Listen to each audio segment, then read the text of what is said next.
The mystery surrounding Alkaline is over. It was all manipulation, much like his tattooed eye.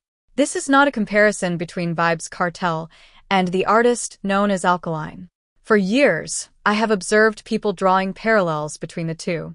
Vybz Kartel was imprisoned in 2011 after having a strong hold on the dancehall genre.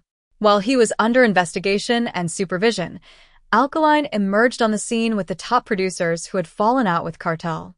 These producers had learned from Kartel over the years, making it easier for them to replicate his formula. With Vybz Kartel incarcerated, the vacuum he left needed to be filled. These producers banded together and pushed Alkaline into the spotlight. That said, Alkaline mirrored Vybz Kartel's style to a T while simultaneously ignoring Kartel's presence. He bleached his skin, as Kartel did, and had extensions in his hair, also reminiscent of Kartel. He attempted to be as controversial as Kartel, donning contact lenses and claiming to have tattooed his eye, a revelation that later turned out to be a lie. Alkaline also aimed for explicitness in his songs, similar to Kartel, but failed to recognize that Kartel had pushed boundaries to the limit at that time. In his effort to outdo Vybz Kartel, Alkaline spoke about intimate experiences that led to public backlash. He then reinvented himself by stepping back from the public eye, unable to manage the scrutiny. Today, people label him as mysterious, overlooking the fact that his attempt to emulate Vybz Kartel overwhelmed him, resulting in his antisocial behavior. Subsequently, he released songs with subliminal disses aimed at Kartel, feeding off Kartel's momentum, which has complicated any comparison between the two. Alkaline has somehow attached himself to Vybz Kartel's legacy by opposing him while mirroring him in the public eye.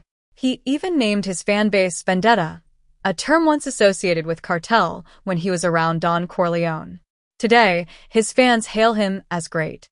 While he may indeed be a master manipulator, calling him the greatest dancehall artist to date requires a more critical viewpoint. Let's remove emotions from the equation. Has Alkaline ever stood on his own without being compared to Vybz Kartel? The answer is no. Throughout the years, he has only been relevant through these comparisons. Vybz Kartel is a man in prison, facing harsh conditions both mentally and physically. Alkaline has chosen to compete with him, even referring to himself as the boss of all bosses, while attacking a man who is physically incapacitated by his lack of freedom. Movado, a free artist, was befriended by Alkaline, who absorbed his fan base without Movado's knowledge, showcasing another manipulative tactic. Masika, who is also free and at a similar level or higher than Alkaline, was another target for his attacks. It's as if Alkaline is fighting a man with his hands tied and then claiming victory. Where is this greatness that his deluded fans speak of? Alkaline is once again out of the spotlight. Artists like Masika, Skillabeng, Popcorn, Squash, Chronic Law, Skeng, Kraf, Rajawild, and many others are currently the talk of the town. With Vybz Kartel now free, Alkaline has released multiple songs, mistakenly believing that people would listen to them, unaware that he is only relevant if he targets Vybz Kartel. In response, he returned to the drawing board and crafted a song filled with subliminals to regain relevance. However, he should realize that if Kartel ignores him, he will eventually fade away. Alkaline's fanbase thrives on hate. They need someone to oppose in order to support him. If everyone ignores him, he is finished.